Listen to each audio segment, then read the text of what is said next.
So, good morning. Today we have decided to discuss regarding the one of the most important chapter that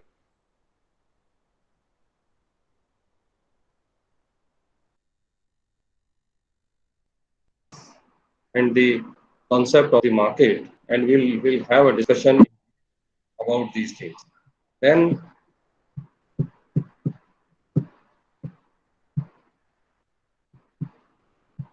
then after that we'll have. So before discussing about the market definition, meaning, and concept, let us have a let us have a little bit focus on the learning outcome of these topics actually.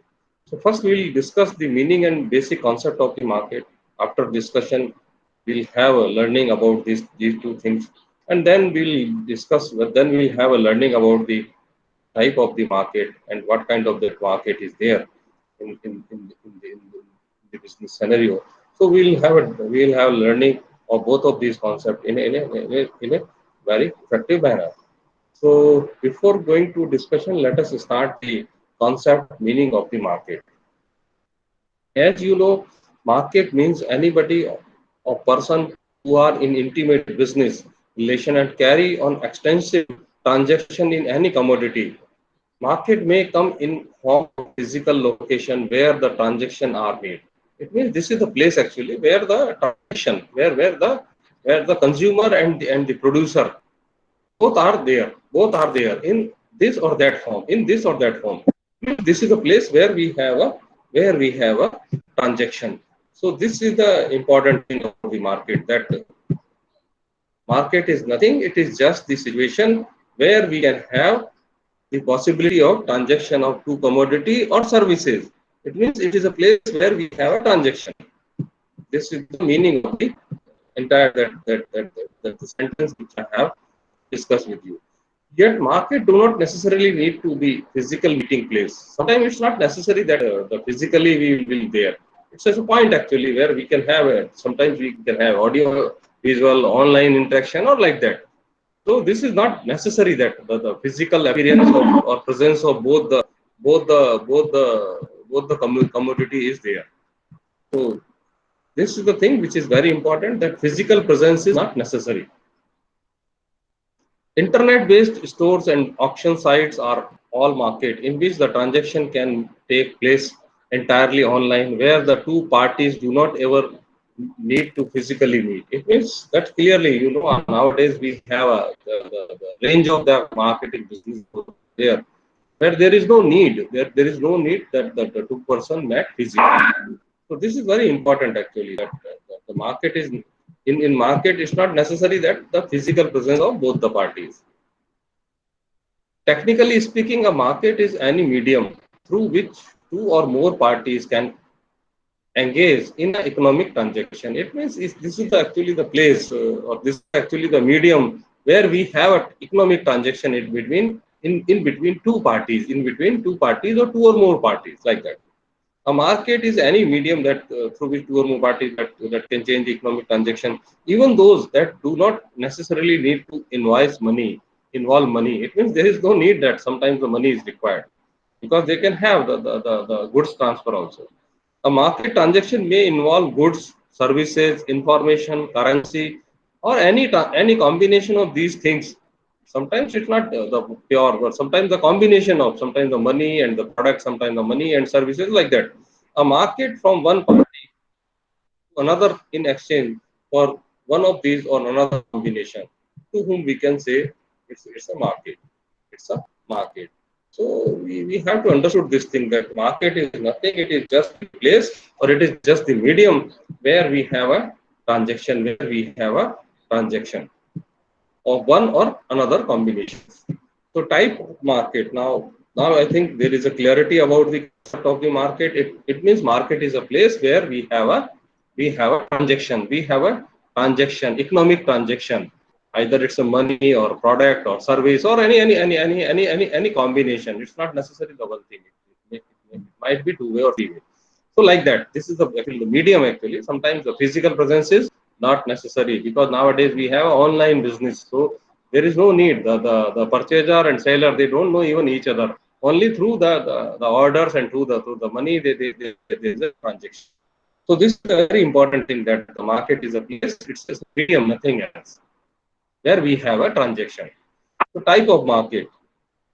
Let us understood first that what is that the type of market. So the basically market divided into two categories: perfect and imperfect.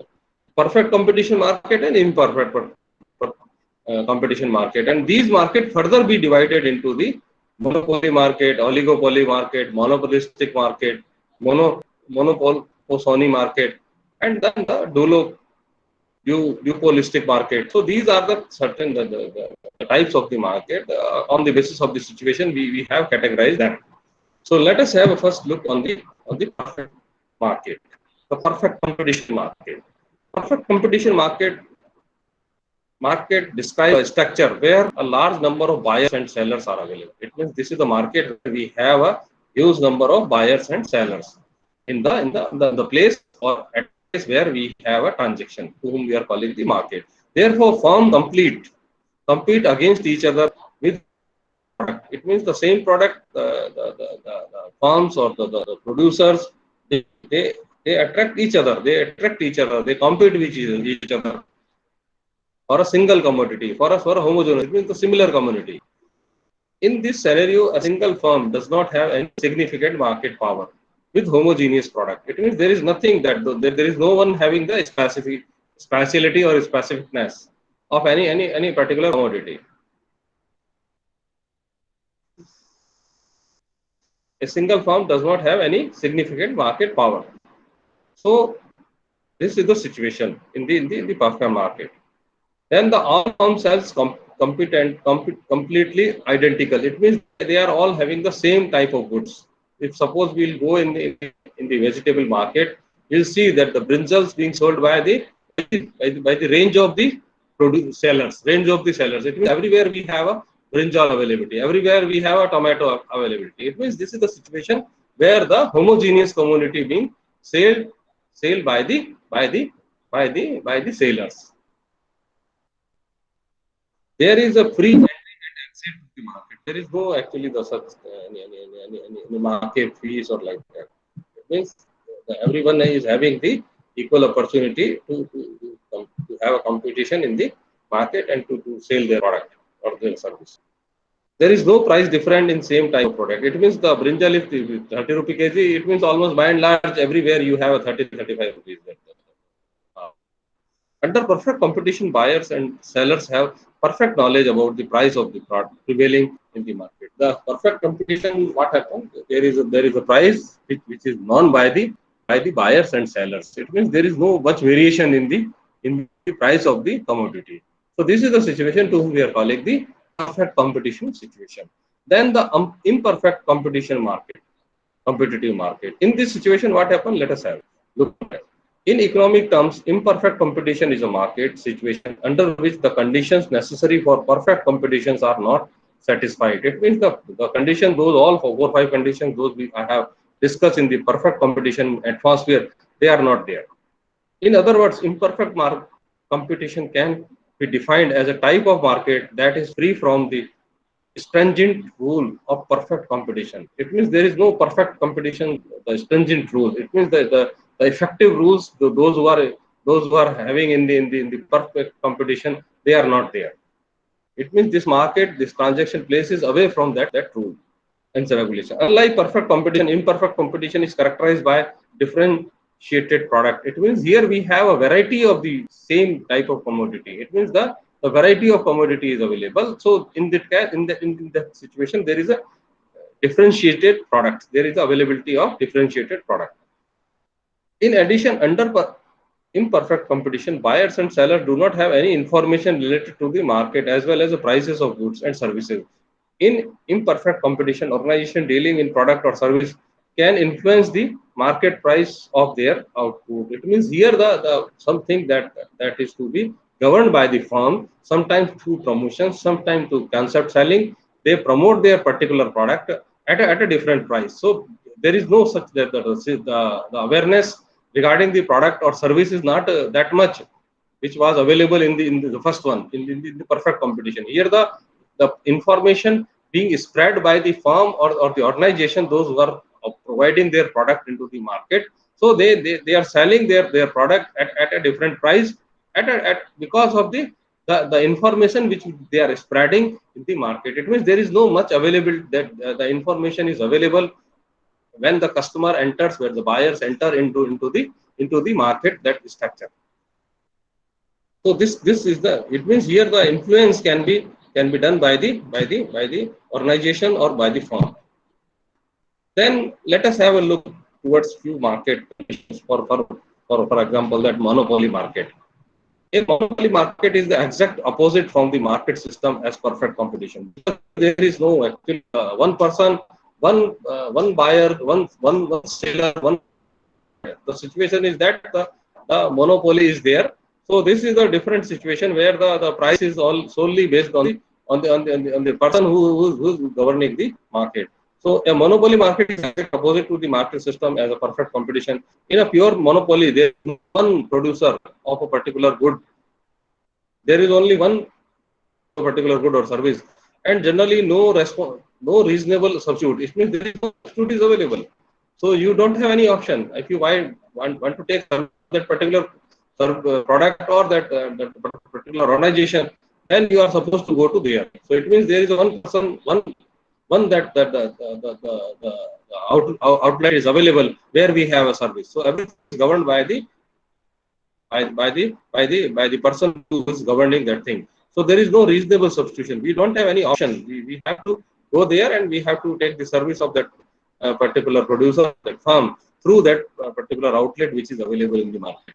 In such a market system, the monopolistic is able to charge whatever price they wish due to the absence of competition, but their overall revenue will be limited by the ability of willingness of customer to pay their price, because here the price is only governed by the monopolistic person. So it's not necessary that they have the huge share of the market, because the price, whatever price they are charging, it's okay. They, they, they are supposed to do it because of there is no substitution available. But in that case, the customers, they are not ready to pay the price. So in that case, the market is very limited. It means that they don't have that kind of turnover, which is in general we are expecting from the firms. So if the price they can charge, definitely it's a depend upon them, because of. So this is the situation to whom we are categorizing under the monopoly market. Oligopoly market. An oligopoly market describes a market structure which is dominated by only a small number of firms. It means that here we have options, more than two firms are available, and they are providing the services of a particular commodity or a particular service or a particular that intangible goods. Those they are providing. It means we have an option over here. We can bargain. For example, the Maruti showroom, we have a 5-6 Maruti showroom in the city. So we can buy the same commodity from these 4-5 firms which we are having. So this is the situation to whom we are calling the oligopoly market. The result in the state of limited competition, the firm can either compete against each other or collaborate. By doing so, they can use their collective market power to drive a price. It means here, if they all together they have the consensus on a particular price, then they can drive the market on their ways. If they avoid the in between competition of these firms. Then the oligopolistic market structure built on the following assumption. Here are few assumptions on the basis of that the oligopoly market built up. All firms maximize the profit, because the basic concept is that for any organization, how they can earn the maximum profit. So all this is the basic concept for which is for all, whatever the 4-5-6 firms they are there in the market or in the city, all are having the single objective that how they can have opportunity to maximize their profit. So this is the consensus point where they can have the consensus, and on the basis of that they can drive, they can control the drive in the demand drive into the price drive into the market. Then the oligopolies can set price, definitely, because if they have the consensus, they can set the price. There are barriers on entry and exit in the market. They can create certain situation if they have the consensus. Product may be homogeneous or differentiated. The product may be homogeneous or differentiated because it's not necessary the all. There might be the differentiation in the product or the services provided. There is only a few, about 3 to 5 dominant firms. Firms that dominate the market. For example, market is dominated by 3 powerful companies, Microsoft, Sony, or then this leaves all them with the significant amount of market power. So this is here the market that the service providers, they are more in number. So, but they can have the consent. They they control the drive in the market. Then one which is very important, that here the duopolistic market. It means here the more than one. It means there are two persons, there are two producers, there are two sellers available in the same commodity or in the same place where they are selling their product or service. So duopolistic, it means not a single. It means here is not a single that firm is doing or providing the particular product or commodity or service. Here the two, more than one. It means more than two. And in the case of oligopolies, there are more than two. It means 3, 4, 5, 6, 7, like that. So this is the thing which I would like to discuss with you as far as the market is concerned. So we have discussed that what market, oligopoly market, duopolistic market, and then there are the assumptions that on the basis of that we have the market classification. Now let us have a situation to whom we are calling this. We have discussed first two, that imperfect and perfect competition. Now we have a monopolistic competition. So where a large number of small firms compete against each other, like it's perfect competition. You know that there are so many firms competing for a single or homogeneous that the commodity they are having. But here, however, unlike that perfect competition, the firm is monopolistic. It means there is only one person who is providing the product or service. Monopolistic situation, monopolistic competitions, similar but significantly differentiated product. This gives them a certain degree of market power, which allows them to charge higher price within a certain range. They can have a person, because there is no other that person who was provide the, the service or the product. Those they are providing. Monopoly competition built on following assumptions, that just like the oligopolistic market assumptions built up, here the monopolistic, that the competition is built up because of the certain assumptions. They are like that. All firms maximize the profit. First one is all firms they are maximizing profit. That's why sometimes they are giving only one outlet. So in that situation, the service provider is only one person or one firm. So that he had opportunity to maximize his profit. There is a free entry and free exit, because there is no that the entry and exit fee is there. So one can go and have a product or service which you want to buy. Sell differentiated product, because the monopolistic is not necessarily only firm who can have the differentiated product. They can sell the differentiated product. Consumers may prefer one product over the other. It means they are provided the one firm, the single firm is there, but they are having the range of different products. They are having this different model of a particular commodity. So consumer now here is having the more choice. Now those assumptions are a bit closer to reality than the ones we looked at in the perfect competition. However, this market structure will no longer result in a socially optimal level of output, because the firm have more power, can influence the market price to certain degree. Definitely, because if the one person, one firm is available, then definitely it has a limited power to affect the price and to capture the or to grab the market, because they have their own style of functioning in the market. So today we have completed the discussion about the market classification, the concept of the market. So can anybody else tell me that what do you mean by market? Yes, Nitesh, would you like to tell me that what do you mean by market? Yash. Yes, sir. We have discussed regarding the market, type of market. What is that market?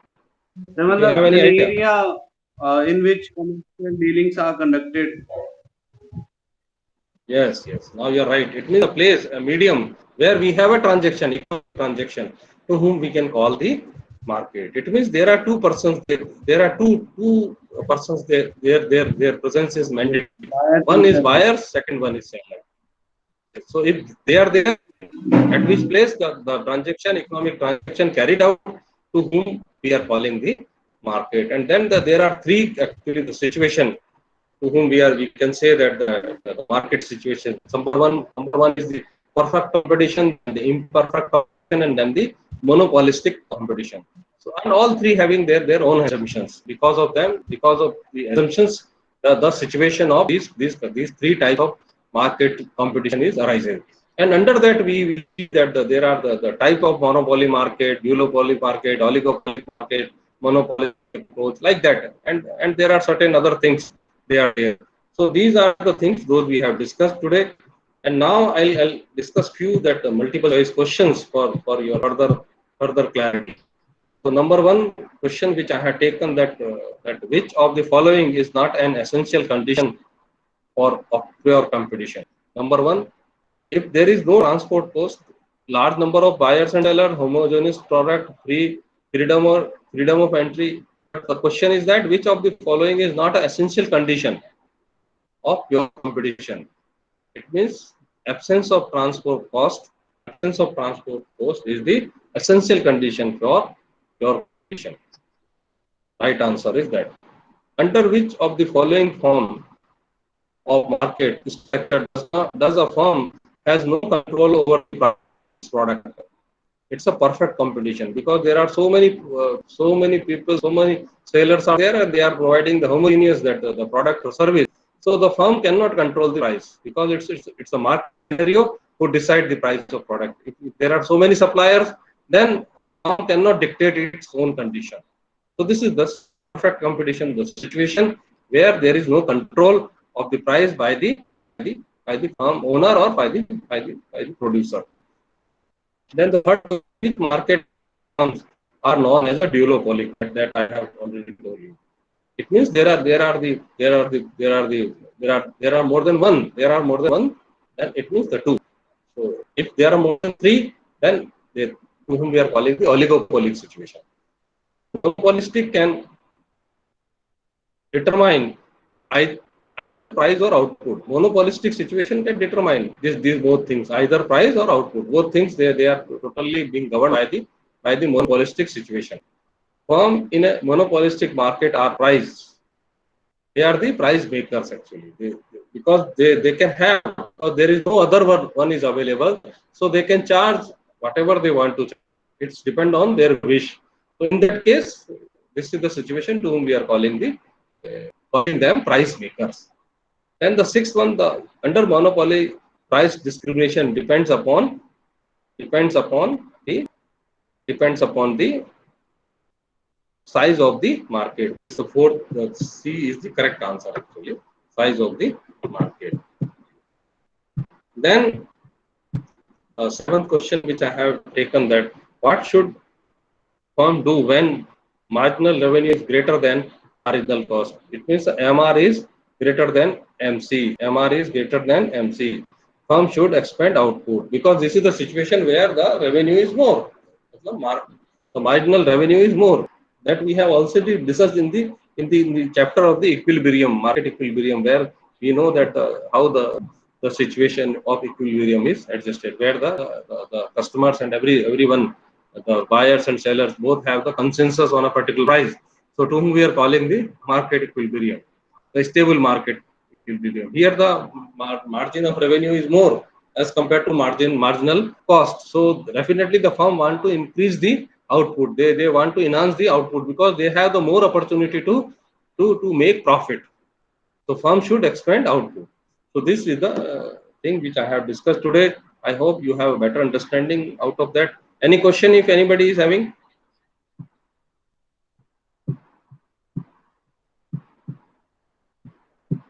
If anybody is having any question, you please ask. Otherwise, you do the exercises those I have told to you. And, No, sir. and thank you very much. for No. your.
Good morning, Nitesh. Good morning, sir. Mm, So within 2-3 minutes we will start. We will start because let other to come also. Okay. Okay. Okay.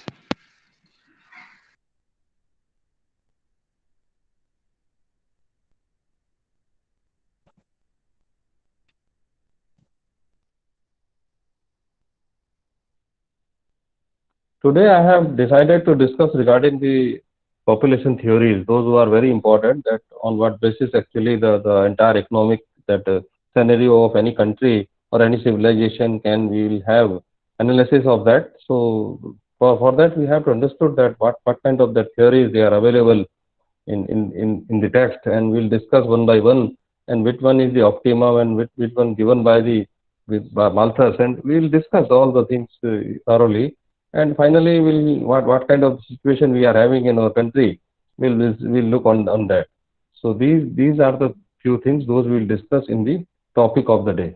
So I'm just waiting that other student will come, then we'll start. Okay. So within 2-3 minutes we'll start.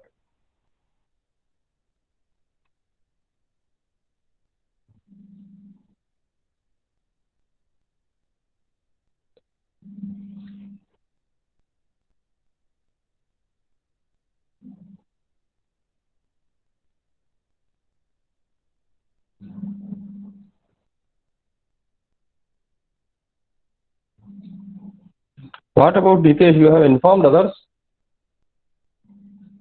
Yes, Ranjan Kumar is coming.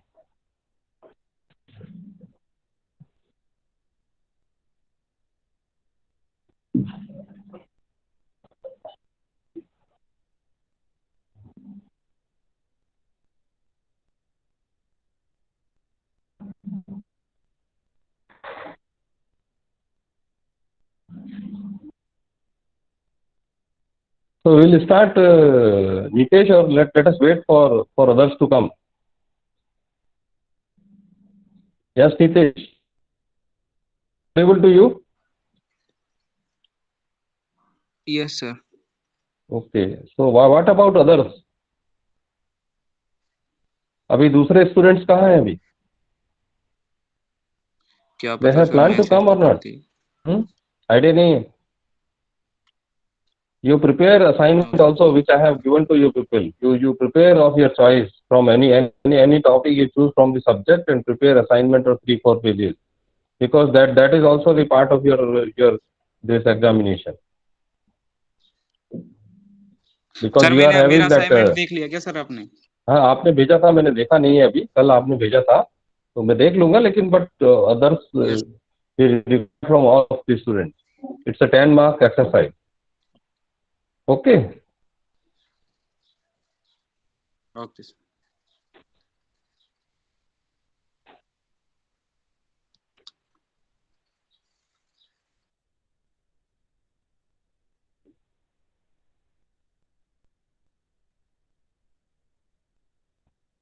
Now, Suraj, Ranjan, and this Vishal also they have also joined. So I think now we will start. So I am now starting the topic of the day, that concept of population theories. So what are the objectives of this particular of discussing this topic? That meaning, to understand the meaning and concept of population theories, those who are available in the text, and the types of population theories, those who are available, and what kind of that analysis is presented under the theory given by the certain that the people, those who are giving these theories. So let us have first focus on the meaning of theories. To main of economy of the country is to supply people wants for goods and services. This is the main aim of the economy of any country, to supply the goods, to fulfill the wants and needs of people. They are supplying the goods and services. But the people, to make an important contribution on to the productive capacity of a study of population trends, therefore, is a great importance in study of the economic theory. So types of population, on the basis of that we'll have a population theory. Optimum population, this is said to be that achieved when the number of working with all available resources produces highest economic return, in the highest standard of living and quality of life. This is the situation to whom we are calling that this is optimum population. But this we can say that the few developed countries, they are having such situation. But the overpopulation is so common that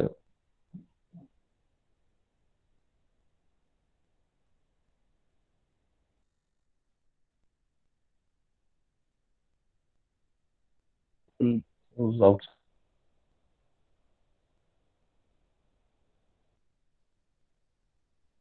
Yes, Shavla, okay.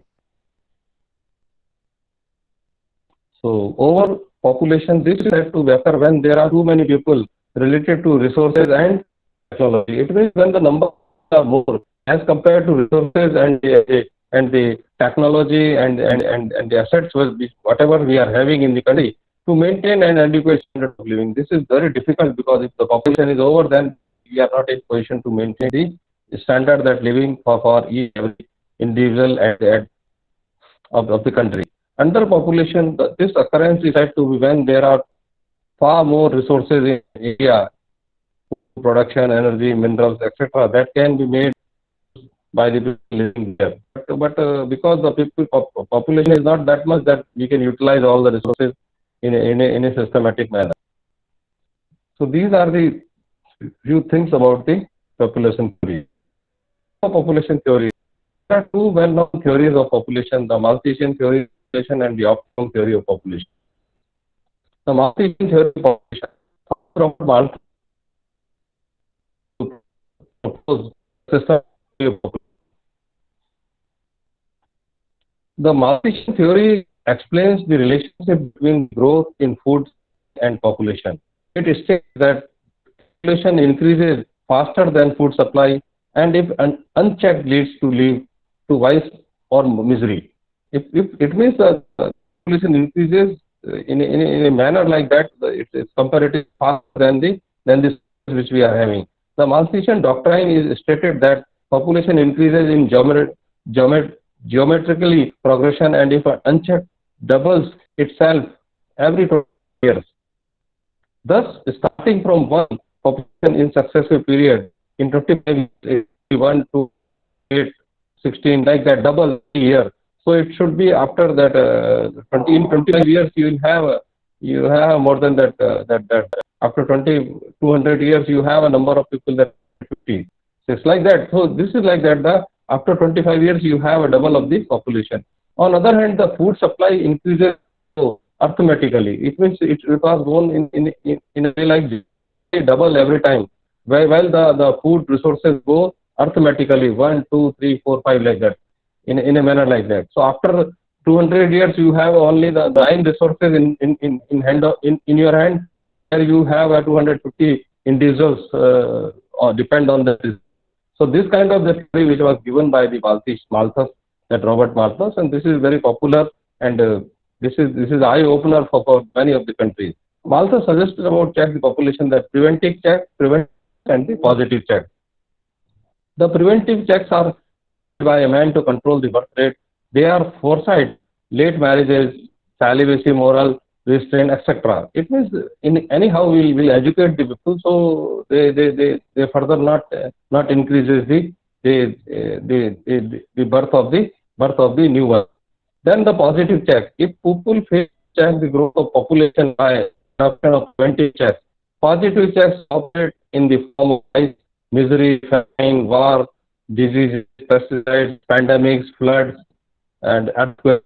Natural which tend to reduce the population and thereby a balance with food supply. It means this is a natural balance which was being created by nature itself. So these are the two checks those were suggested by the Malthusian. Now the second the theory which is very much popular and which is more scientific, that the modern theory we are also calling that the optimum theory of population. The modern economics, Edwin Cannon and Carl Sanders have developed a new theory known as optimum theory of population. They consider population as that in the population, the optimum population that which can have the ability to create the maximum, which can have the ability to produce maximum welfare. The population which has the highest per capita income is known as the optimum population. These both not given explain any number. They have said that in their definition that optimum is that when the optimum, that the maximum product is by the population, and the upper is the optimum in that situation, in the population. So that is the situation to whom we are calling the optimum theory of population. By optimum, it means that ideal number of the population that a country should have. Consider the optimum means the best and the most desirable size of the country population. It is that the right number when a country population is neither too big or not too small, but it's just that much the country out to have, given a certain stock of capital, there will be a definite size of the population at the real income of the goods and services are capita will be. This is the situation to whom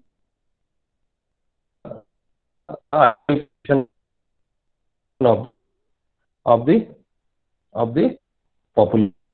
So two things we have completed, and in next week we will discuss regarding the meaning of socialist economy. The meaning of socialist economy. So population we have already completed. Now that I'll discuss primarily that what are the meaning of the socialist economy. The word socialism means all things of all men. All things. According to Samuelson, socialism refers government ownership of the means of production, planning by government and income distribution. Socialist means the system under which the economic system is controlled and regulated so as to ensure welfare and the equal opportunity to all the people in the society. So this is the situation where we will provide the equal opportunity and to all the stakeholders in the society, all the people in the society, and this kind of that things and this kind of that economic system we are calling the socialist economy. Main feature of the socialist economy. The main feature of socialist economy are follow that the collective ownership is here. There is nothing individual belongs to the individual. Everyone is collective. Then the economic, social, and political equality. Then planning is also that everyone is taking part of in that. No competition. Positive role of government. Work and wages according to ability and needs. Maximum social welfare. But this can be easily to define all things, but it's possible to implement all the things at ground. So I have given the part of that the social, that economy, the meaning, the features. We will have that active ownership also. Then the economic, social, political equality. Then the economic thing. These are important that the aspect that on the basis of that we can say that the socialist economy is of the best situation. This is the topic which we will discuss. Today we are finding ourselves on the topic that meaning and the concept of the population theory. So we have already discussed that the two theories, those very much popular, that the optimum theory, then the Malthusian theory of the population. So any question if you have? Yes.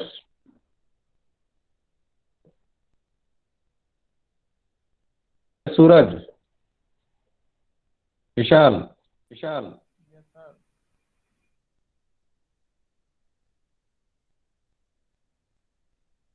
Anyone else if you have any query? Please ask.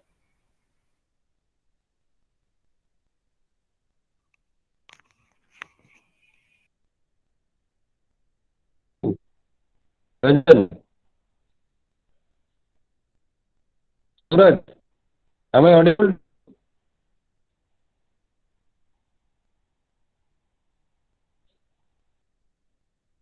Yes, Suraj, am I audible to you? Hello. The problem in audio. So anyway, if you have any question, if you have any question, if you have any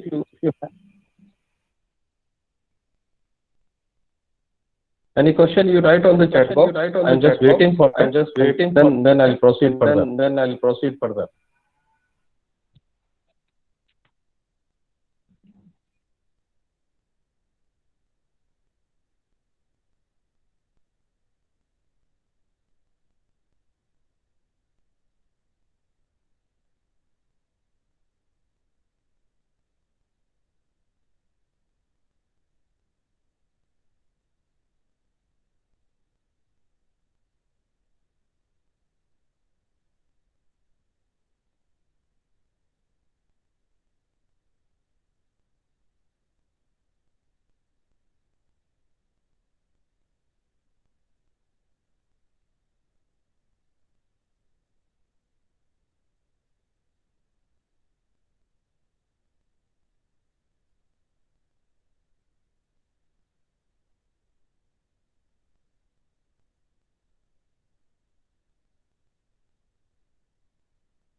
Nitesh, if you have any question, or yes, if you have any question. No, sir. Not at all. Okay. So no problem. I have already discussed regarding the theories, those who are available, and those who are prominent and by the economist, that the Malthusian theory, and then the theory of that optimum population. So today's topic I have already almost completed, and also I am sending you the multiple choice question. So you go through them, and if you just a brainstorming session for you. So any question if you are not having, then I'm leaving this thing on you, that you decide that whether you would like to learn the things in which way that is suited to you. Okay, sir. So if you have any question, you please ask. Otherwise, you send it in the chat box also. If you have any query, you send the questions in chat box, and if you have any query, you please ask. Okay, sir.